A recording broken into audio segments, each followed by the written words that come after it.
Vous allez écouter la parole de Dieu, premier dimanche de l'Avent.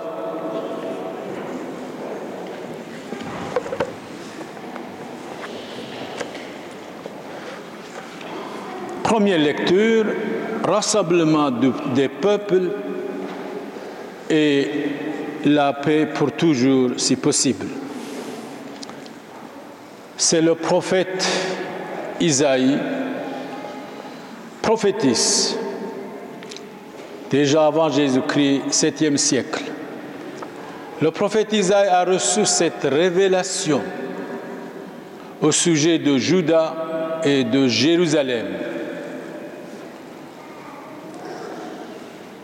Il arrivera dans l'avenir d'Isaïe que la montagne du peuple du Seigneur sera placée à la tête des montagnes. Il fait allusion à Israël, va être toujours plus haute, plus puissante. Il dominera les collines. Effectivement, c'était une prophétie. Il a dominé le Golan de Syrie et il voit toutes les nations, aujourd'hui Israël, de l'environnement de l'Orient. Toutes les nations afflueront vers elle. Tous les Israélites qui sont dans le monde entier vont vers Jérusalem.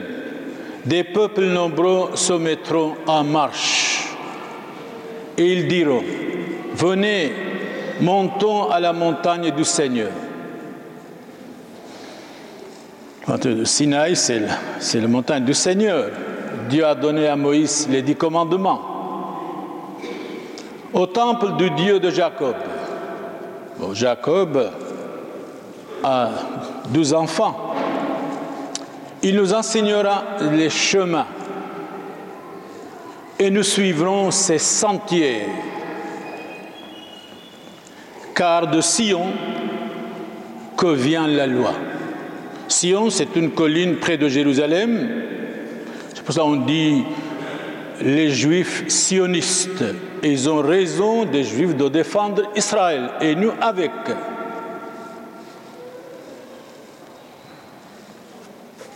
Car de Sion que vient la loi, de Jérusalem, la parole du Seigneur. Venez, famille de Jacob, marchons à la lumière du Seigneur. Parole du Seigneur. Psaume 121, 122. Nous irons dans la joie vers la maison du Seigneur.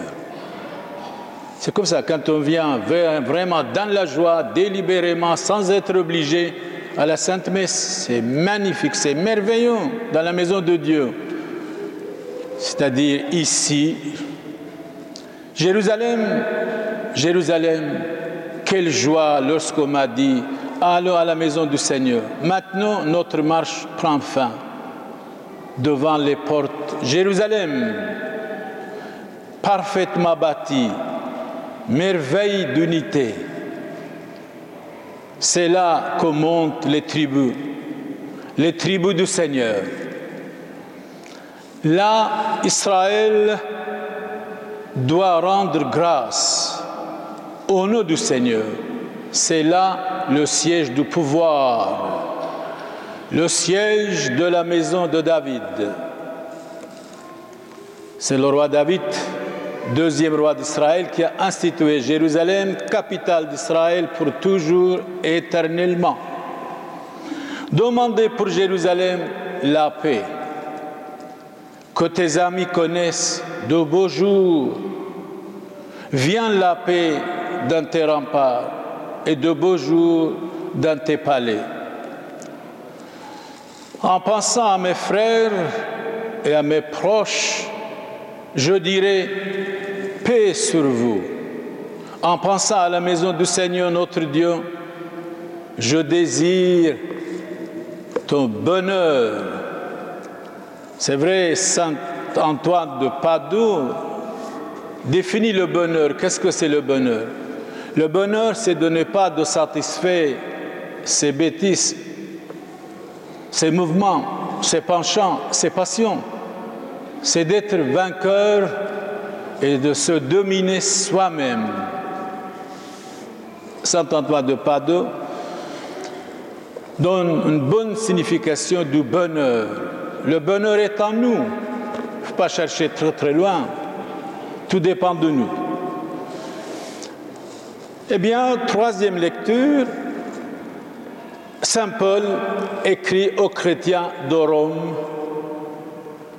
aujourd'hui on peut dire Vatican, Rome. Il les a convertis et après il était en prison pendant 2 ans. Quelle était sa faute? Il prêchait la paix, la charité, la foi catholique. Et il a été décapité en 67 après le Christ. Voilà ce que Saint Paul nous dit. Lecture de la lettre de Saint Paul apôtre aux Romains, aux chrétiens de Rome. Frères, vous le savez, c'est le moment. L'heure est venue de sortir de votre sommeil. Réveillez-vous, car le salut est plus près de nous maintenant qu'à l'époque où nous sommes devenus croyants.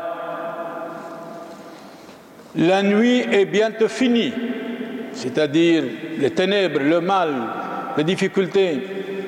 Il y a toujours sorti du tunnel. Même si nous sommes bombardés injustement, mensongèrement, il y a toujours contre le Christ de faux témoins. Il était crucifié, mais il est ressuscité. C'est la fin qui compte. Ce n'est pas le commencement. La nuit est bientôt finie, le jour est tout proche, le soleil. Rejetons les activités des ténèbres.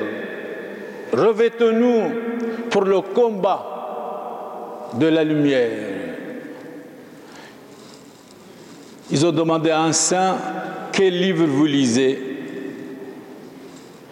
Je lis le combat spirituel pour le Christ. Conduisons-nous honnêtement, comme on le fait en plein jour, sans ripaille ni alcool, sans orgie ni débauche, sans dispute ni jalousie. Il y a des hommes et des femmes pour rien, ils disputent. On ne peut pas nous noyer dans un verre d'eau pour rien. Il faut être plus grand que ça. Il y a des hommes et des femmes pour rien, ils sont jaloux et jalouses. Oh, la jalousie, c'est la fille de Satan. Mais revêtez-vous le Seigneur Jésus-Christ. Revêtez-vous comme un vêtement ses paroles sur vous. Ne vous abandonnez pas aux préoccupations de la chair. La chair est notre ennemi et notre ami.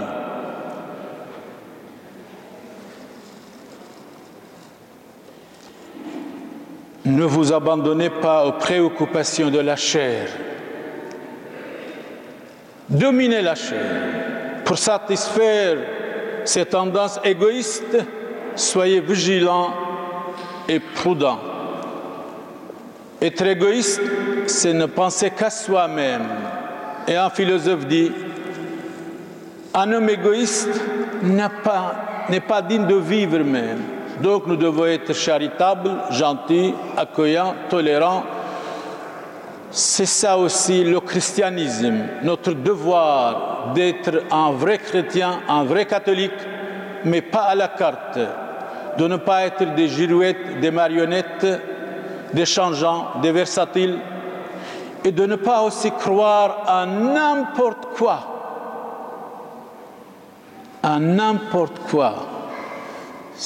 Oui, mais quand on est ignorant, pas instruit, on croit à n'importe quelle bêtise dans la télé, des journaux, des médias, ou des hommes qui disent n'importe quoi. Il faut bien réfléchir, bien analyser, et là, vous allez devenir supérieur et vous allez comprendre facilement les événements du monde. Parole du Seigneur.